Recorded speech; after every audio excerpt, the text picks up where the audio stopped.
This is my audience. Oh. My ID. Of course. Okay. So, by a show of hands, how many of you have seen a red and black spotted bug flying around recently? I'm sure many of you have. Hello, my name is Jocelyn Belag, and I love bugs. In particular, I have done a lot of research about one called the spotted lanternfly. This bug is actually the bug that you all have been seeing around recently. These bugs are of importance because they are actually an invasive species from Asia, and they cause immense harm to our ecosystem.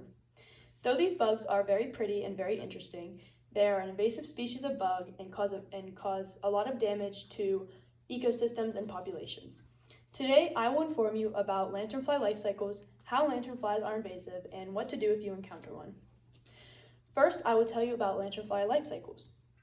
Lanternflies are actually not flies. They're in the order of true bugs, and they are classified as plant hoppers. The life cycle of a spotted lanternfly is fairly simple, with just an egg, nymph, and adult stage.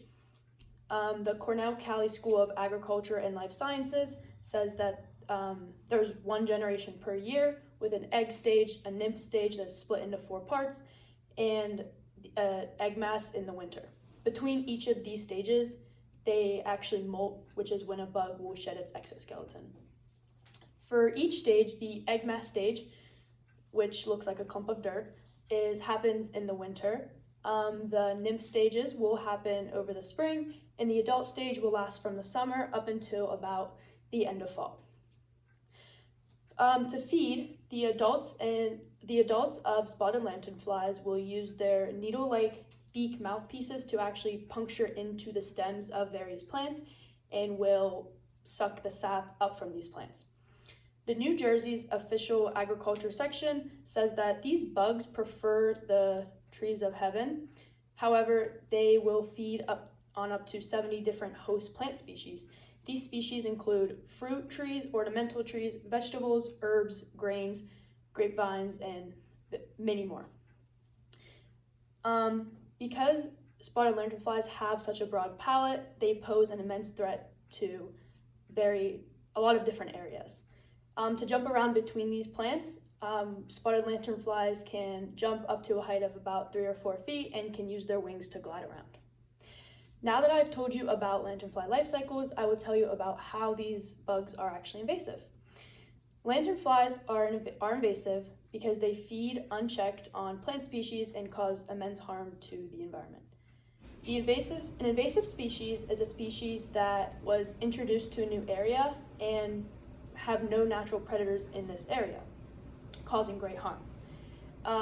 Spotted lanternflies are from China, India, and Vietnam, and they were brought to the U.S., or they're thought to have been brought to the U.S. in about 2012 on stone shipments coming from Asia, with egg masses that are stuck onto the shipments.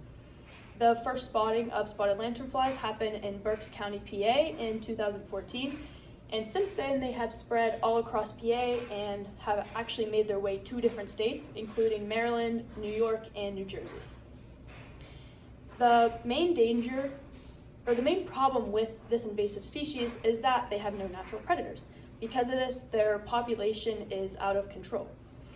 The thing with spotted lanternflies is that while they are feeding on their various types of plants, they actually have an excrement of waste called honeydew.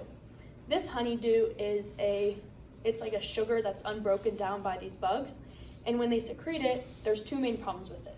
The first problem is that it attracts bugs from varying different areas and different types of bugs, which help lanternflies eat and destroy these plants.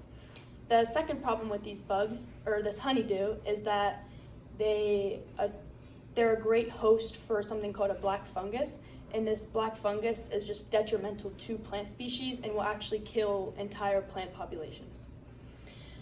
The other thing with invasive spotted lanternflies that you should know is that they have a tendency to feed on very economically important plants.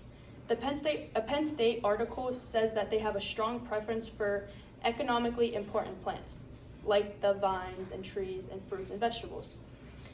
This can cause plants great stress and will cause health issues and in most cases even death.